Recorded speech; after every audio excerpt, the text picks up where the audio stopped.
Prime Minister Narendra Modi performed the groundbreaking ceremony or Bhoomi Poojan for the new parliament building yesterday. All this when India's COVID tally is second highest in the world and more than 1 lakh people have died due to COVID.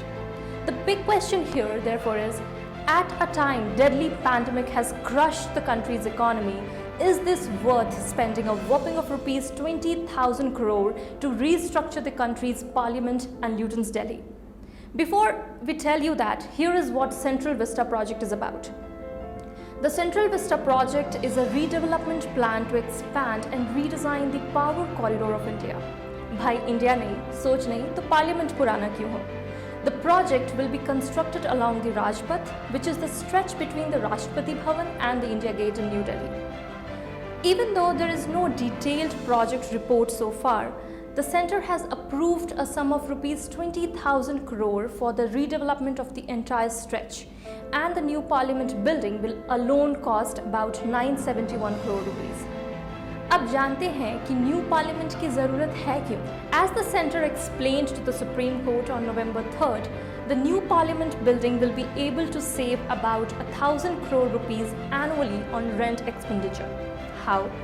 Since there is not enough space to accommodate all the offices, the centre ends up spending about 1,000 crore on the rents. The new building will be able to seat 888 MPs in Lok Sabha chamber and 384 MPs in the Rajya Sabha. And every parliamentarian will get a separate office too. Baat to sahi hai. New parliament might save our public fund. Another reason that the centre cited was the building is nearly 100 years old and it is now raising safety concerns. Now let's understand why the Apex Court of India is not happy with its project. First of all, the Supreme Court is unhappy about the press release by the government announcing the construction and the translocations of the trees when the court had clearly ordered against it on November 5th.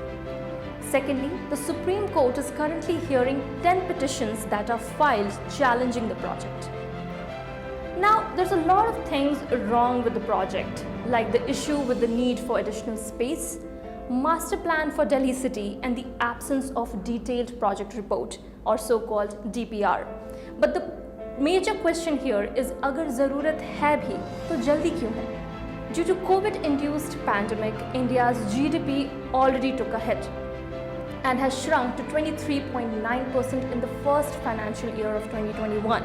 And over 12 crore Indians have already lost their jobs so far.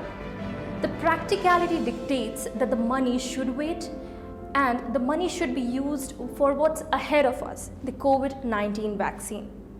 Well, the government has already approved 15,000 crores for India's COVID-19 emergency response for health system preparedness package in the month of April. According to another report by LiveMint, the government has also set aside 50,000 crore rupees for COVID-19 vaccine distribution. But the question remains, is this amount sufficient to curb the pandemic in the world's second most populous country? According to Adar Poonawala, head of Serum Institute of India, which is the largest vaccine manufacturing company in India, it is not. He tweeted that India needs about 80,000 crore rupees in the next 1 year in order to buy and distribute vaccines to everybody. Needless to say that India needs better medical care more than technically advanced buildings for the ministers. On an average, India spends about 3.6% of the GDP on healthcare, which includes out-of-pocket expenses plus public expenditure per annum. In the current financial year, India earmarked about 2.6 trillion rupees, which is only 1.29% of the GDP on healthcare. India's medical expenditure is least among BRICS countries. Brazil spends the most with 9.2% of their GDP, followed by South Africa with 8.1%, Russia 5.3% and China 5%. What's even more worrying is that India has only 8.5 beds and physicians per 10,000 people, while countries like South Korea and Japan maintain a standard of over 100 beds per 10,000 people. While the need to revamp our parliament may be dire, we need to set our priorities straight.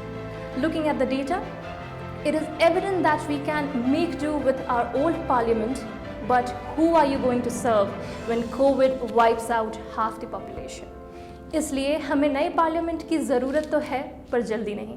Thank you for watching. Stay safe, stay logical.